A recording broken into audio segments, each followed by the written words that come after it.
welcome back to House to Home. We're so excited because we're recording today's episode from our very own SoConCon here in Indianapolis. My name is Grace Youngson, and as always, I'm joined by my co-host, Joseph Kohm. This is a podcast brought to you by Family Policy Alliance Foundation. And without further ado, Joseph, will you tell us more about what we're doing here? Yes, I would love to, Grace. Thank you. Excellent. Yes, we're here from Indianapolis at SoConCon 2025. So folks are probably asking, what is SoConCon? SoConCon stands for Social Conservative Policy Conference. This is FPA's premier conference. It happens every year. We started it a few years ago, and it's morphed into the premier gathering for social conservative policymakers and influencers in America. So this year we are here at Indianapolis. This conference is also happening concurrently with two of our other conferences that we're putting on every year, which is our State Family Policy Conference. We bring together all the state family policy councils from across the country, convene them here to strategize and do business. And it's also happening with our Statesman Academy, which happens also every year. That's our training academy for newly minted state legislators who are people of faith. We train them in biblical worldview and how to effectively apply that worldview in their work as politicians in their state houses. That's happening all week. So you have all three conferences going on at the same time. We jokingly call it the mega conference on our staff, but it makes for great cross-pollination. And for your sake, as a House to Home listener, it makes for great guests. So we're going to have a lot of good guests on this week, Grace. I think our audience is really going to be excited about that. We're going to be sampling our speakers, giving you a little peek into the conference. And the next episode or two, at least, will be made up of short, probably 10-minute-ish interviews with these guests because we want to make the most of their time and of ours. So we're excited for what the future holds here this week. Yeah, we're super excited. You guys are not going to want to miss the guests that we'll be interviewing. So we'll see you in a second. Well, hello, everyone. Welcome back. I am so excited to get to be here today with Nate Grasz, the Executive Director at Nebraska Family Alliance. Thank you so much for joining me. And we're actually going to talk about a really exciting development. Nebraska just became the 26th state to pass a Save Girls Sports Act. How did that happen, Nate?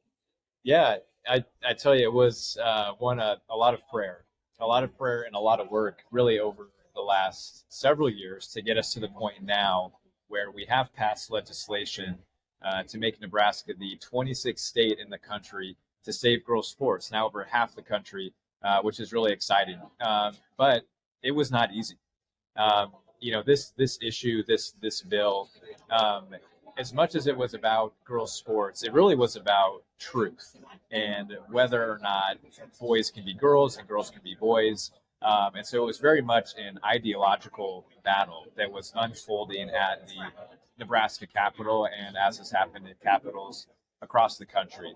And so there was a lot of conversations, a lot of meetings with lawmakers, a lot of people who stepped up, female athletes in Nebraska, sharing their stories, contacting senators, rallying around this bill to protect female sports and spaces in Nebraska. And so it took actually several years. This bill had been introduced and failed previously, but through a lot of hard work, a lot of advocacy, and a lot of prayer, this year we were able to get it done. Wow. That really, really is so incredible. I think that oftentimes we underestimate what goes into all these incredible things that you guys do across the country with all of our family policy councils, but most recently in Nebraska. Can you tell the audience a little bit more about the exact protections that girls now have in sports? Yeah, so we're very thankful that our bill in Nebraska now ensures that girls' sports, all the way through collegiate athletics in Nebraska, are in fact for girls, and that men cannot play and compete in sports or be in their locker rooms during those sporting competitions. It's really rooted in common sense. But as we've seen across the country and even instances in Nebraska where men were playing on girls' sports teams, were winning trophies, were taking away scholarships, opportunities, even causing injuries, and also just continuing to further this ideology that is not true and that is harmful. And so now in Nebraska, we have affirmed the truth, the biological realities that there are two genders, that men cannot become women, and ensured that those opportunities, those places on sports teams are reserved for girls. That's so good to hear as a girl. But I think that it's really important what you mentioned as well about it being not just this issue, but actually this is about truth versus lies. And this is about God's order for family, for sexuality, for how we see the world. And these bills are more than just about girls' sports. These are really shaping culture and the generation that future generations are going to grow up in. And so we're so grateful to you guys taking a stand. And thank you for sharing a bit with me about it today. It began in 1982 when a church was padlocked, the pastor arrested, and praying congregants were physically removed from the building. Their crime? Starting a Christian homeschool. The location? A small Baptist church in rural Nebraska, nestled between cornfields halfway between Omaha and Lincoln. Concerned moms and dads, grandmas and grandpas, pastors, and Christian radio broadcasters responded with an uncompromised resolve. They were alarmed and frightened, but with courage they ran toward their fears because they understood that we, the people, are to secure the blessings of liberty and that our freedoms are granted by God, not government. After several years of turmoil, the Nebraska legislature changed the law, freeing parents to once again raise and teach their children according to their Christian beliefs. From this turmoil, Nebraska Family Alliance was founded, and a God-sized dream was birthed. To ensure Nebraska is a state where God is honored, families thrive, life is cherished, and religious freedom flourishes. By God's grace, NFA has lived out our mission to advance family, freedom, and life for the last 30 years by influencing policy, mobilizing prayer, and empowering people. Protecting our freedoms requires real work and constant diligence from you, from me, from us, working together so that the door remains open to the gospel and every individual can reach their God-given potential. Folks, I'm back here at SoConCon 2025 with another one of our great state family policy councils. I'm so fortunate to be joined by my colleague Brandon Dutcher, who's Senior Vice President of the Oklahoma Council for Public Affairs, one of a newer FPC to the movement, but a longtime social conservative warrior in Oklahoma. So, Brandon, we're just glad to have you on here. Fellow Regent University grad, too, which I always love to chat with you about. So, just for the few minutes we have, I wanted to ask you about, you guys did this incredible effort during the last election cycle to actually remove one of your Supreme Court justices. I know Oklahoma is a pretty socially conservative state, but somehow you ended up with a judge who was really not socially conservative, and you guys really led the effort to finally get her off the bench. So maybe just tell our audience that that's possible. How did you do it? Like, what made it finally happen? Because it was so historic. It was historic. It had never been done before. Oklahoma, as you said, is a red state, but we have a blue Supreme Court. And, every 2 years, 3 justices are up for retention. But no one has ever not been retained. Ever since Oklahoma had this system, never has a justice been let go. It sort of makes sense. No one knows anything about justices. I mean, it's hard enough for people to know about their state lawmakers, but no one knows justices. So it's just a perfunctory thing where everyone gets retained.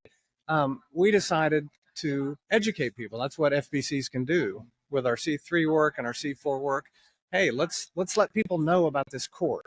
So we wrote a lot of policy articles, a lot of news stories, so we could, an opinion would come down and we'd say, hey, look, Supreme Court just did this. Here's the majority. Here was the dissent. We explain to people and just start getting it on the radar. Yeah, just get the Supreme Court on the radar to where people are talking about it. And our legal analysts would write up, hey, look, this opinion, they just, the Supreme Court just rewrote an insurance contract. Isn't that nifty? Or, hey, they just redefined a word, or, hey, they just did this pro-abortion decision and here's why it's wrong. So we just started educating people. We started going around the state. We went to 74 of Oklahoma's 77 counties, talked to 180 different groups, meetings, put 50,000 miles on our cars. Our staff did. I mean, you have to go out and just educate people so they know, oh yeah, Supreme Court, liberal. I didn't know that. But OCPA can set the agenda by talking about it, writing about it.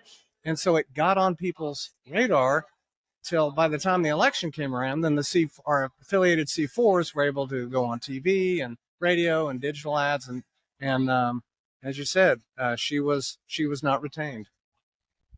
Congratulations on pulling that off, because that's just spectacular. And I remember I found this encouraging since then, because I think Oklahoma is a great state, but our audience is nationwide.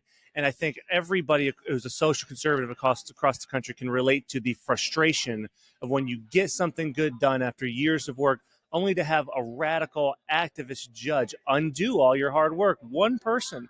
There's a lot of talk about activist judges right now, and I'm not saying that's what this is, but that's the frustration for social conservatives.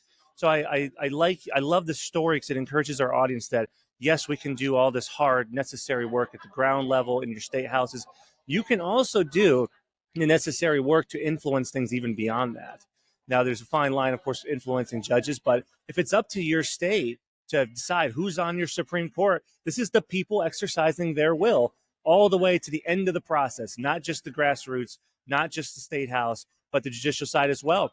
The people's will should be reflected there too. So where do you go from here in Oklahoma? And do you see this as maybe a bellwether or something that the rest of the country could take encouragement from as well? I think they absolutely should, because as you said, you just have to educate people. People are used to a legislative scorecard. Oh, my legislator got a 92, or this one got a 61, but rarely is there a judicial scorecard. Well, we started one of those, and we started analyzing the cases that related to the public interest, and we would, analyze their decision, and we'd come up with a score. And so that's an easy way. This justice has a 91. Well, that's pretty good. Oh, this one got a 14. Well, let me look into that. So you just have to educate people, because the reason they can get away with these decisions is, they find ambiguity where there is none, or they say, oh, let's call that single subject rule, and they just enact their policy preferences, and instead of reading the law and the intent of the legislature, and they get away with it because people don't know. So our job is to make people know through articles, podcasts, judicial scorecard. And I think there's no reason every state can't do what we did. Completely agree. It's like you said earlier, that's what FPCs can be so good at, is that education factor, just helping people know, how does your process work? Because I want our audience to know, like in Oklahoma, you have popular elections to either retain justices, but a lot of states have very different processes for electing or getting Supreme Court justices into open bench seats. And your state FPC can help you figure out that process. And there's always a way for the people's voices to be heard somehow in that process. Your local state FPC is the way you do that. We can support from the national side too, places like FPA and others at SoConCon, but it's people like OCPA. You guys just led that charge so well. What an education effort, and it paid off. So thank you for your work for that, so that Oklahoma can continue to be one of the best places to be for unborn babies, really, one of the most pro-life states in the nation. And thanks for joining me on this segment. Thanks for listening, folks. We're going to be back with more pretty soon from SoConCon 2025 here in Indianapolis.